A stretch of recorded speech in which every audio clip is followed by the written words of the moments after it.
The morning sun cast long shadows across the courtyard of Buckingham Palace as Sergeant James Mitchell adjusted his red tunic and checked his rifle one final time. 23 years of service had taught him to notice everything, and today something felt different. The usual crowd of tourists was gathering outside the gates, cameras ready to capture the famous changing of the guard ceremony, but Mitchell's trained eyes were focused elsewhere. Princess Charlotte, now 12 years old, was scheduled to make a brief public appearance with her grandmother, Queen Camilla. The young princess had been receiving increased public attention lately, her confidence growing with each royal engagement. Today's ceremony was meant to be a simple photo opportunity, but Mitchell's instincts told him to stay alert. The Queen Consort arrived precisely at 10:30, her silver Bentley pulling through the palace gates with its usual escort. Mitchell watched as Camilla stepped out, wearing a navy blue coat and matching hat, her smile warm but professional as she acknowledged the gathered crowd. Princess Charlotte emerged moments later, looking remarkably composed for someone her age, dressed in a pale pink coat that caught the morning light beautifully. As the royal party moved toward the ceremonial area, Mitchell noticed a woman in the crowd behaving strangely. She was pushing through the other spectators with unusual determination, her eyes fixed intently on Princess Charlotte. The woman appeared to be in her 40s, wearing a dark green jacket and carrying a large handbag that she clutched tightly against her chest. Mitchell had seen thousands of royal enthusiasts over the years, but this woman's behavior set off alarm bells in his mind. She wasn't taking photos or calling out greetings like the other tourists. Instead, she was moving with purpose, and her expression was intense in a way that made Mitchell's hand instinctively move closer to his weapon. The ceremony began with the traditional music, the sound of drums and trumpets filling the courtyard. Princess Charlotte stood beside her step-grandmother, waving politely to the crowd and smiling for the photographers. She had clearly inherited the royal family's natural ability to connect with people, and the crowd responded warmly to her presence. But Mitchell's attention remained focused on the suspicious woman, who had now worked her way to the front of the barrier, separating the public from the royal area. She was no longer trying to blend in with the other spectators. Her breathing appeared rapid, and she kept shifting the position of her handbag in a way that suggested she was preparing for something. Years of security training had taught Mitchell to trust his instincts, and every fiber of his being was telling him that this woman posed a genuine threat. He began moving slowly but deliberately toward her position, maintaining the rigid posture expected of a Queen's Guard while actually positioning himself for action. The woman's behavior became increasingly erratic. She began muttering under her breath, words that Mitchell couldn't quite make out over the ceremonial music, but her tone was clearly agitated. Other tourists near her started to notice her strange behavior and began moving away, creating a small space around her. Princess Charlotte, oblivious to the developing situation, continued her role in the ceremony perfectly. She spoke briefly with some of the guard officers, asking questions about their uniforms and duties with the genuine curiosity that had made her such a popular member of the royal family. Her natural warmth and intelligence were evident to everyone watching. Mitchell was now close enough to hear some of the woman's muttering. She was saying something about justice and making them pay, phrases that sent ice through his veins. His hand moved to his radio, ready to call for backup, but he knew that any sudden movement or obvious alarm might trigger whatever action the woman was planning. The ceremony was reaching its climax, with the guards performing their traditional maneuvers, while the royal party observed from their designated position. The crowd was at its most engaged, with cameras flashing and people calling out in appreciation of the spectacle. It was the perfect moment for someone to act without being immediately noticed. That's when Mitchell saw the woman reach into her handbag and begin to pull something out. In the split second before he could see what it was, his training took over completely. He had sworn an oath to protect the royal family with his life, and he wasn't about to let anything happen to Princess Charlotte on his watch. The woman's movement was becoming more urgent now, and Mitchell could see that whatever she was reaching for was metallic and had a handle. His mind raced through the possibilities, none of them good. The crowd was too close, there were too many innocent people around, and Princess Charlotte was standing in the open, completely vulnerable. Queen Camilla, with her years of experience at royal events, seemed to sense that something was wrong. Mitchell noticed her subtly positioning herself slightly closer to Princess Charlotte, though she continued to smile and maintain her composure for the cameras. Her protective instincts were clearly kicking in, even though she might not have been consciously aware of the specific threat. The moment of truth was approaching rapidly, and Mitchell knew he would have only seconds to act once the woman made her move. The weight of responsibility pressed down on him like a physical force. This wasn't just about protecting any member of the public. This was about safeguarding the future of the monarchy and ensuring that a young girl who had done nothing wrong would make it home safely to her family. As the ceremonial music reached a crescendo and the crowd's attention was completely focused on the guard's performance, the woman in the green jacket finally revealed what she had been concealing in her handbag. Mitchell's heart pounded as he saw the flash of metal in the woman's hand. It was a kitchen knife, about 8 inches long, and she was gripping it with obvious intent. Without hesitation, he broke from his ceremonial position and moved toward the barrier with swift, determined steps that caught the attention of everyone nearby. "Stop right there!" Mitchell commanded in a voice that carried the authority of over 2 decades of military service. The woman looked up, startled, but instead of dropping the weapon, she became more agitated. Her eyes darted between Mitchell and Princess Charlotte, and it became clear that she was calculating whether she could still reach her target. The crowd around her erupted into chaos. Tourists screamed and pushed backward, cameras fell to the ground, and parents grabbed their children. The ceremonial music continued for several more seconds before the band leader noticed the commotion and brought the performance to an abrupt halt. Queen Camilla immediately stepped in front of Princess Charlotte, using her own body as a shield while maintaining remarkable composure. "Stay behind me, darling," she said quietly to the young princess, her voice steady despite the obvious danger. Years of royal training and natural protective instincts had prepared her for exactly this type of situation.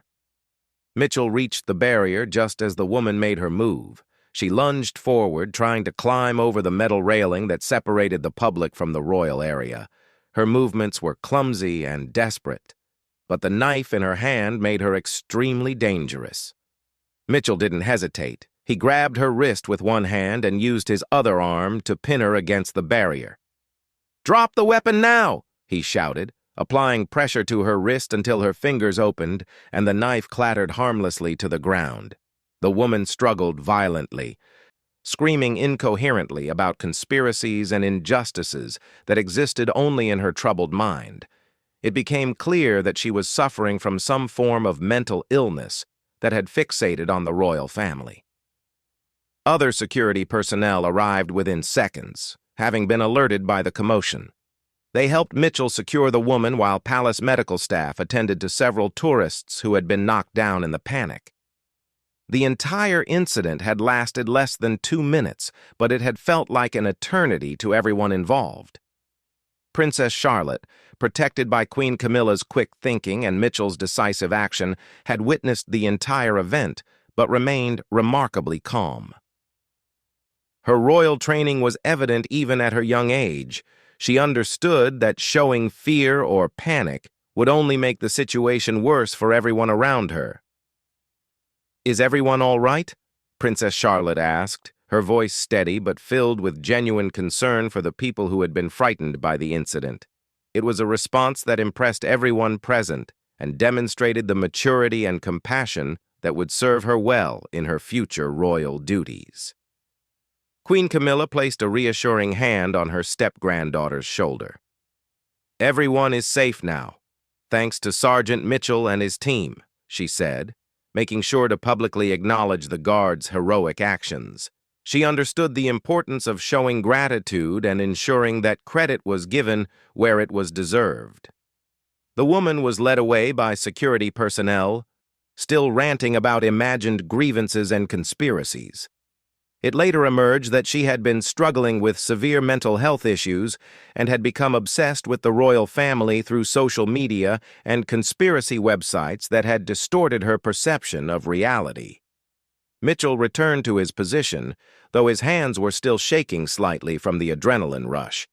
He had trained for scenarios like this throughout his career, but actually facing a real threat to a member of the royal family, especially a child, had tested every aspect of his preparation and commitment.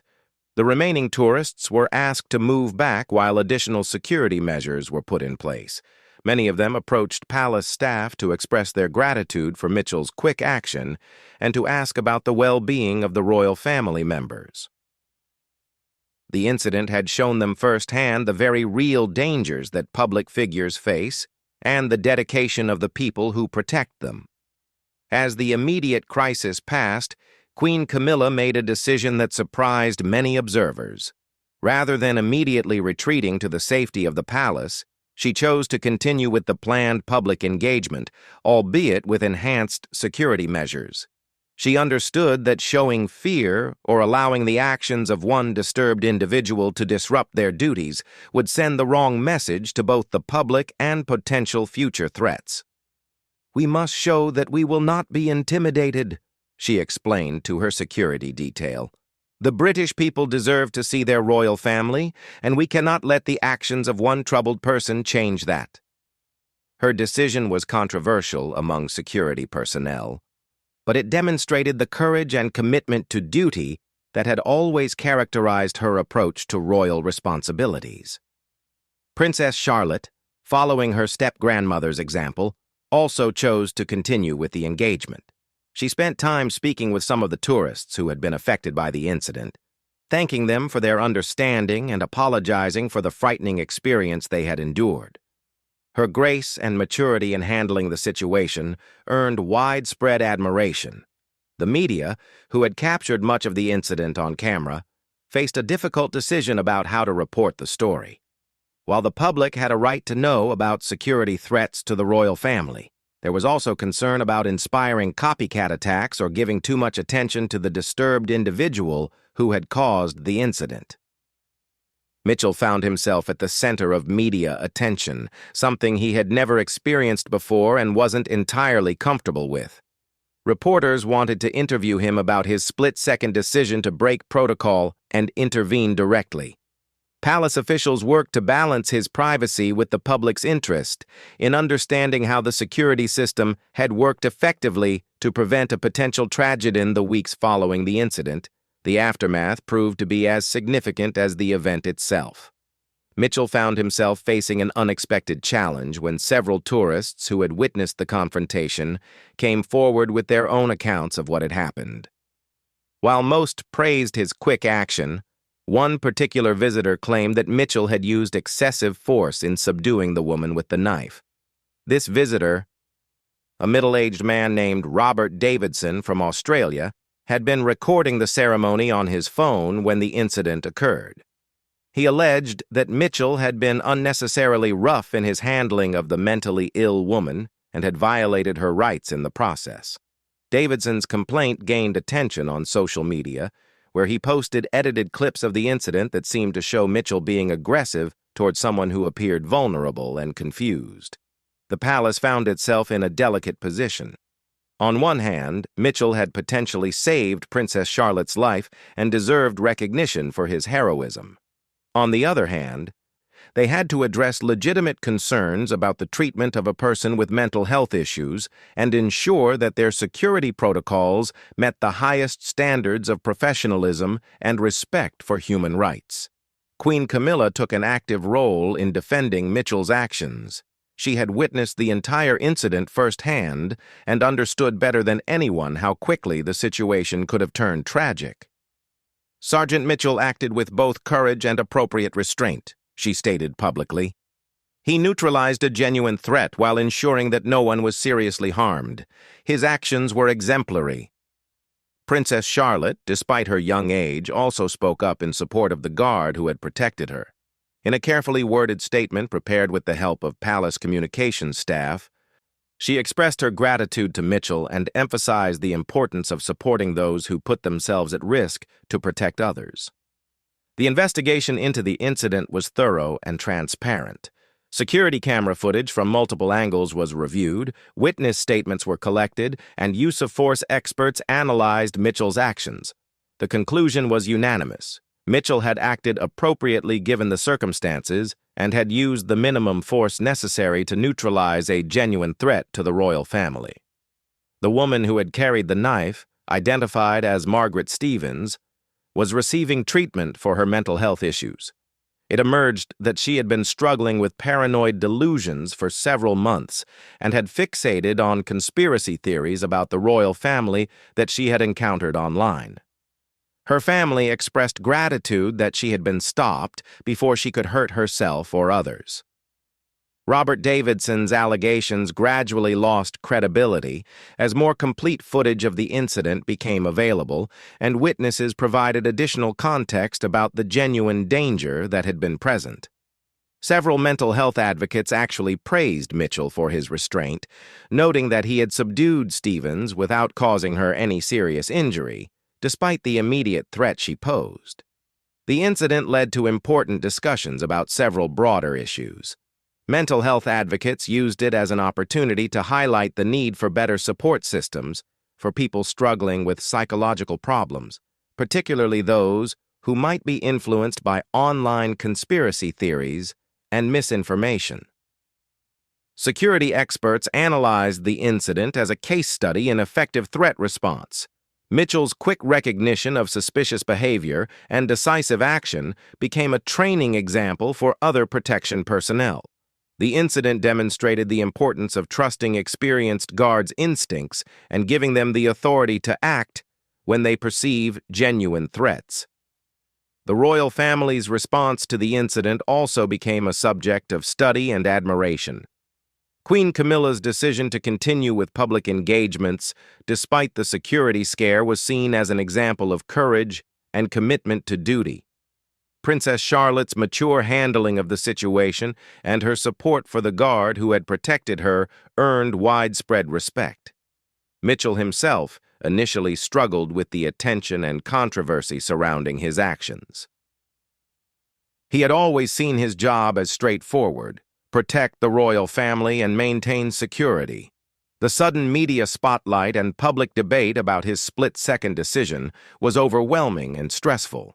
However, the strong support he received from his colleagues, superiors, and ultimately the public helped him process the experience. He participated in several interviews where he explained his thinking during the incident and emphasized that his only concern had been ensuring Princess Charlotte's safety. The incident also sparked changes in security protocols. While the specific details remained classified, palace security reviewed their procedures for dealing with mentally ill individuals who might pose threats. They worked with mental health professionals to develop better training for guards on recognizing and appropriately responding to people experiencing psychological crises. 6 months after the incident, Mitchell was formally recognized for his service with a commendation from the Queen herself. The ceremony was private, but the royal family made sure that his heroism was officially acknowledged. Queen Camilla personally thanked him again, and Princess Charlotte, now 13, spoke with him about his continued dedication to protecting their family. The broader impact of the incident continued to resonate. It became a reminder of the very real security challenges faced by public figures, particularly in an age of social media and online conspiracy theories that could influence vulnerable individuals. It also demonstrated the importance of having dedicated, well-trained professionals who are willing to put themselves at risk to protect others. Robert Davidson eventually withdrew his complaint after the full investigation was completed and the facts of the incident became clear. He issued a public apology to Mitchell, acknowledging that he had not understood the full context of the situation when he made his initial allegations. Margaret Stevens received the mental health treatment she needed and gradually recovered from the delusions that had led to her actions. Her case became part of ongoing discussions about how to better identify and help people who might be influenced by online conspiracy theories before they reach a crisis point. For Mitchell, the incident became a defining moment in his long career. He continued to serve as a Queen's Guard with the same dedication and professionalism that had characterized his service for over 2 decades. The experience reinforced his understanding of the weight of responsibility that came with his role and his commitment to protecting the royal family regardless of personal cost. Princess Charlotte, now older and more aware of the realities of royal life, developed a deeper appreciation for the people who dedicated their lives to ensuring her safety. The incident became part of her education in the challenges and responsibilities that came with her position, helping to shape her understanding of the role she would play in British public life.